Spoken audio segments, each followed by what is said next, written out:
नमस्कार, business express में आपका स्वागत है। मैं हूं आपके साथ अंकिता और आइए अब खबरें देखते हैं विस्तार से।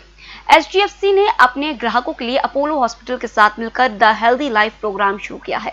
इस प्रोग्राम के तहत बैंक के ग्राहक सप्ताह में 7 दिन और 24 घंटे जब भी चाहें अपोलो हॉस्पिटल के डॉक्टर से स्वास्थ्य सलाह ले सकते हैं। बैंक और हॉस्पिटल के बीच हुए इस समझौते के तहत बैंक के ग्राहक किसी इमरजेंसी में अपोलो हॉस्पिटल में भर्ती भी हो सकते हैं। द हेल्दी लाइफ प्रोग्राम के तहत ग्राहक व्हाट्सएप पर भी डॉक्टर की सलाह ले सकेंगे।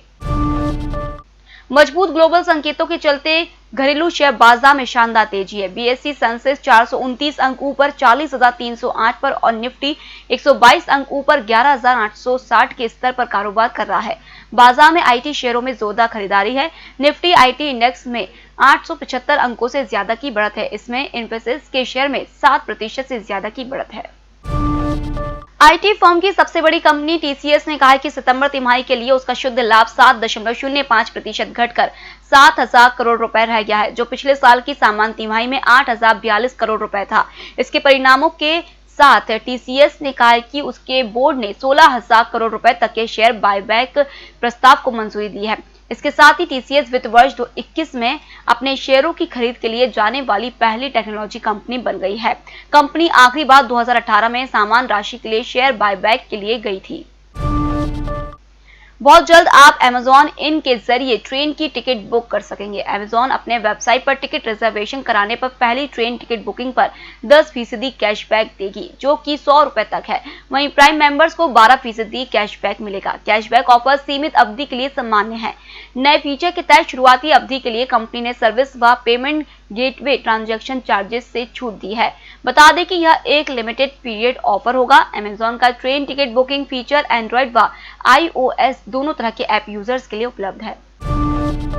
देश के नॉन फाइनेंशियल सेक्टर का बकाया कर्ज इस कारोबारी साल की पहली तिमाही में बढ़कर 322 लाख करोड़ रुपए पर पहुंच गया है। इससे पहले की कुछ तिमाहियों में यह कर्ज GDP के 153% के स्तर पर बना हुआ था। वहीं NFS के अंदर केंद्र व राज्य सरकारों का कुल कर्ज पहली तिमाही में 14.3% बढ़ा। यह 30 तिमाहियों या 7.5 साल की सबसे तेज बढ़ोतरी है। रिटेल कंपनी Amazon ने फ्यूचर समूह के प्रमोटर्स को लीगल नोटिस भेजा। इसमें यह आरोप लगाया है कि रिलायंस इंडस्ट्रीज लिमिटेड के साथ जो उसने डील की है उससे नॉन कम्पीट कॉन्ट्रैक्ट के नियमों का उल्लंघन हुआ है। जानकारी के मुताबिक Amazon ने बुधवार को यह लीगल नोटिस भेजी है।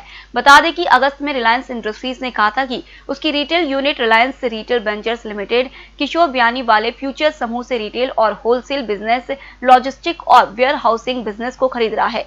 इसके एवज में रिलायंस रिटेल ने कुल 24,713 करोड़ रुपए चुकाने का फैसला किया था। कोरोना संकट के बीच एग्री सेक्टर के लिए अच्छी खबर है। 2020 में चावल का निर्यात पिछले साल के मुकाबले 42% बढ़कर 1 करोड़ टन हो सकती है, जबकि पिछले साल चावल का निर्यात 99 लाख टन रहा था। भारत दुनिया में चावल का सबसे बड़ा निर्यातक देश है। अच्छे मानसून और खरीफ फसल में बुआई का रकबा बढ़ने से उत्पादन भी रिकॉर्ड स्तर पर होने का अनुमान है। रॉयटर्स के मुताबिक इस साल चावल का निर्यात रिकॉर्ड स्तर पर पहुंच सकता है। इसकी दो वजह, पहली की भारत के अन्य देशों से कम कीमत पर चावल का निर्यात करता है। दूसरी की इस बार थाईलैंड में सूखे के कारण चावल का उत्पादन प्रभावित हुआ है। सरकार ने बुधवार को नॉन रेगुलेट फील्ड से प्रोड्यूस होने वाले नेचुरल गैस के मार्केटिंग की पूरी आजादी दे दी। इसके उत्पादन कंपनियां अपनी सहायक कंपनियों को भी गैस बेच सकेगी। प्रधानमंत्री नरेंद्र मोदी की अध्यक्षता में हुई बैठक में केंद्रीय मंत्रिमंडल ने गैस की प्राइस डिस्कवरी के लिए एक स्टैंडर्ड ई-बिडिंग प्रक्रिया को मंजूरी दी। पेट्रोलियम मंत्री धर्मेंद्र प्रधान ने कैबिनेट बैठक के बाद कहा कि उत्पादन कंपनियां पहले की तरह आगे भी बिडिंग में हिस्सा नहीं ले सकेंगी। चालू वित्त वर्ष की पहली तिमाही में घरेलू नॉन फाइनेंशियल सेक्टर का बकाया कर्ज 322 लाख करोड़ रुपए हो गया है, जो GDP के 1 गुना से भी अधिक है। MBFC सेक्टर में बकाया कर्ज का यह आंकड़ा अन्य बड़ी अर्थव्यवस्थाओं जैसे चीन, अमेरिका और जापान की तुलना में कम है। मोतीलाल ओसवाल फाइनेंशियल सर्विसेज की इकोस्कोप रिपोर्ट के मुताबिक चालू वित्त वर्ष की पहली तिमाही में नॉन फाइनेंशियल सेक्टर का आउटस्टैंडिंग डेट में पिछली तिमाही के मुकाबले अधिक हुआ है। सालाना आधार पर पहली तिमाही का यह आंकड़ा 9% बढ़ा है। इसमें राज्यों और केंद्र का कर्ज भी सालाना आधार पर 14.3% बढ़ा है, जो पिछले 30 तिमाहियों के उच्चतम स्तर पर है।